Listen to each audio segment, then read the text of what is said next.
Gravitational field intensity, gravitational field intensity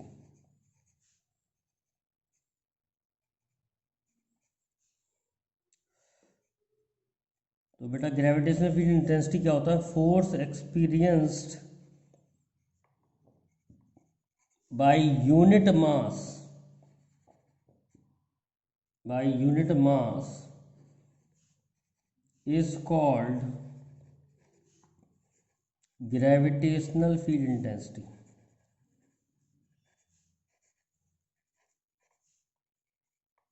unit mass पर लगने वाली जो फोर्स होती है उसे कहते हैं ग्रेविटेशनल फील्ड इंटेंसिटी। ई से डिनोट कर देते हैं। अगर मास 1 होगा तो ई बराबर एफ होगा। तो force experience by unit mass is called gravitational field intensity. It is a vector quantity, it is a vector quantity having direction same as force। वो वेक्टर क्वांटिटी होती है, इसका डायरेक्शन फोर्स के डायरेक्शन में ही होता है। यूनिट क्या होगी? फोर्स की यूनिट न्यूटन और मास की यूनिट किलोग्राम। तो यूनिट होगी न्यूटन पर किलोग्राम। अब देखते हैं gravitational field intensity, gravitational field intensity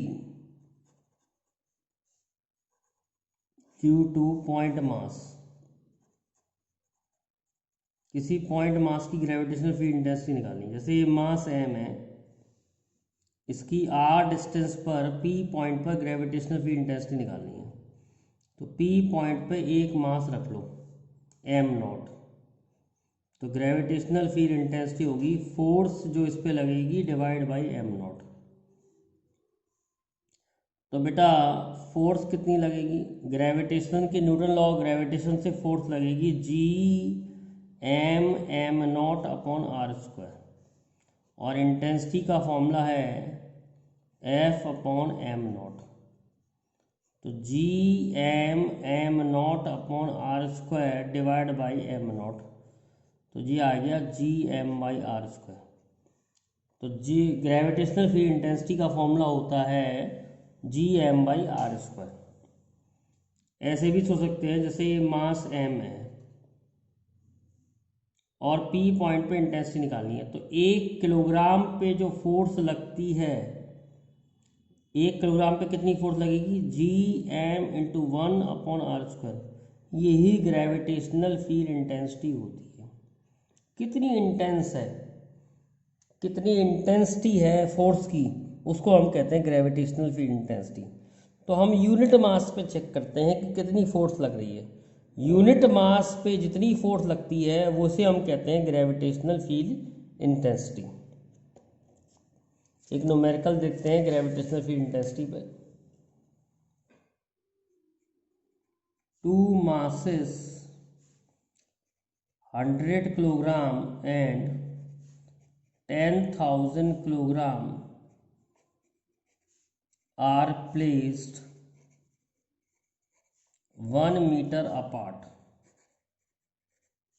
Find a point where gravitational field intensity is 0।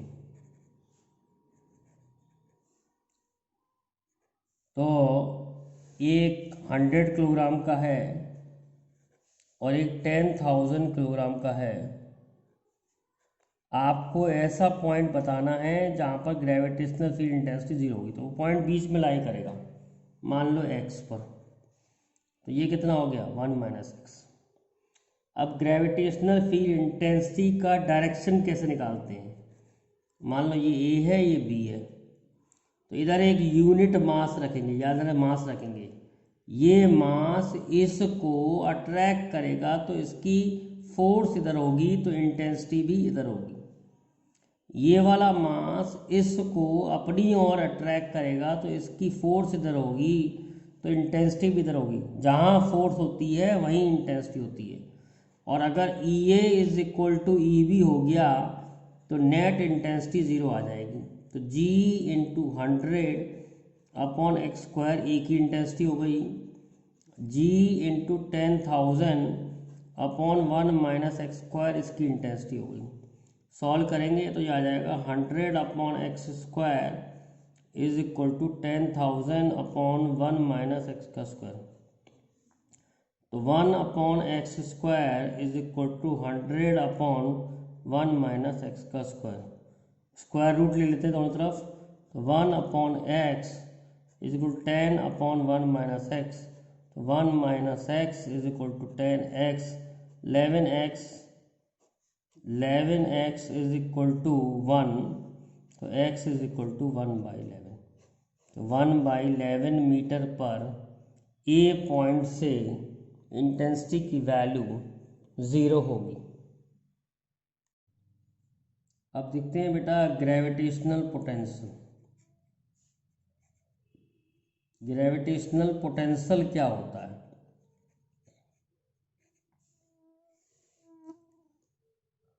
बेटा अगर हम ग्रेविटेशनल फील्ड में किसी मास को रखेंगे तो उस पर फोर्स लगेगी, और उस फोर्स के अगेंस्ट चलेंगे तो हमें वर्क करना पड़ेगा। तो ग्रेविटेशनल पोटेंशियल क्या होता है? Amount of work done, amount of work done in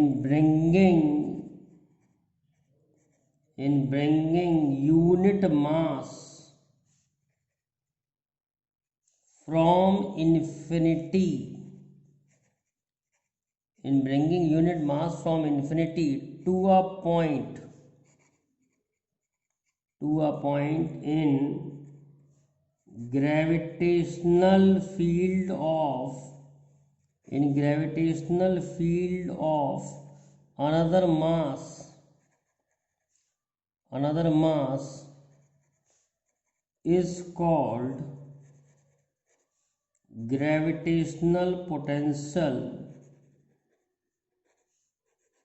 at that point. Gravitational potential at that point.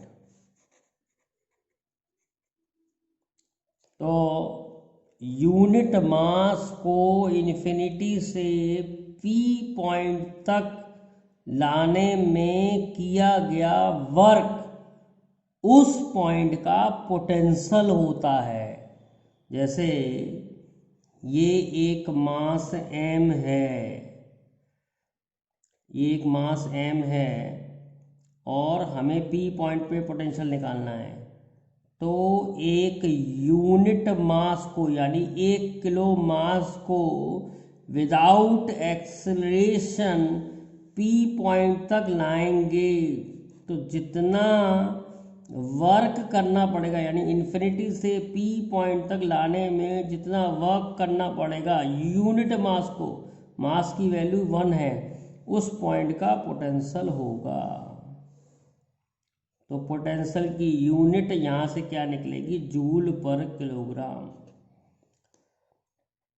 Infinity से P पॉइंट तक यूनिट मास को लाने में किया गया वर्क उस पॉइंट का पोटेंशियल होगा, यूनिट मास को लाने में किया गया वर्क। तो इन्फिनिटी से P पॉइंट तक यूनिट मास को लाने में किया गया वर्क उस पॉइंट का पोटेंशियल होगा। तो हम इसे कैलकुलेट करेंगे कि कितना होगा। अब देखते हैं बेटा gravitational potential due two point mass. एक मास है, इसका पोटेंशियल यहाँ निकालना है r डिस्टेंस पर। तो एक यूनिट मास को P पॉइंट तक लाएंगे, कहाँ से? इन्फिनिटी से। अभी कहीं बीच में मान लो x डिस्टेंस पे हैं हम, तो ध्यान रखें इस पे ग्रेविटेशनल फोर्स इधर लगेगी, अट्रैक्ट करेगा, तो एक्सटर्नल फोर्स हमें इधर लगानी पड़ेगी, क्योंकि हम विदाउट एक्सेशन लेके आना चाहते हैं। विदाउट एक्सेशन का मतलब नेट फोर्स ज़ीरो होनी चाहिए, और नेट फोर्स ज़ीरो करने के लिए जितनी ग्रेविटेशनल फोर्स होगी उतनी एक्सटर्नल फोर्स लगा के इसको इन्फिनिटी से P पॉइंट तक विदाउट एक्सेशन यूनिफॉर्म वेलोसिटी से लेके आएंगे। बेटा dx इधर ही मानते हैं, dx का डायरेक्शन इधर लेते हैं। अब देखिए पहले हम स्मॉल वर्क डन निकालेंगे, F एक्सटर्नल डॉट dx, पहले ये निकालेंगे F एक्सटर्नल डॉट dx। तो dw is equal to F external dx cos 0। तो dw is equal F external कितना होगा? g m into 1/x², g m1 m2, एक मास 1 kilogram है, एक मास m है, तो g m into 1/x² dx। अब हमें नेट वर्क डन निकालने के लिए इंटीग्रेशन करना पड़ेगा, G M upon x² dx। कहाँ से लेके आ रहे हैं? इन्फिनिटी से। जब हम इन्फिनिटी पे होंगे तो x विल बी इन्फिनाइट, और जब हम P पॉइंट पे होंगे तो x विल बी r, तो लिमिट हो जाएगी इन्फिनिटी से r। तो वर्क डन का फॉर्मूला हो जाएगा जी एम 1/x² का इंटीग्रेशन, बेटा यहाँ करके दिखा देता हूँ, 1/x² का इंटीग्रेशन क्या होता है? This can be written as x की पावर -2। तो 1/x² का इंटीग्रेशन हो जाएगा x की पावर -2 + 1/-2 + 1, तो सॉल्व करके आएगा -1/x। तो 1/x² का इंटीग्रेशन -1/x होता है, और हमें सॉल्व करना है इन्फिनिटी से लेके r। तो जी एम -1/r + 1/∞, तो सॉल्व करके आ रहा है -gm/r। तो पोटेंशियल को v से लिखते हैं, यानी वर्क, ये जो वर्क निकला है यही पोटेंशियल है, पोटेंशियल को v से लिखते हैं, तो पोटेंशियल का फॉर्मूला आ जाएगा -gm/r। तो ग्रेविटेशनल पोटेंशियल का फॉर्मूला होता है -gm/r।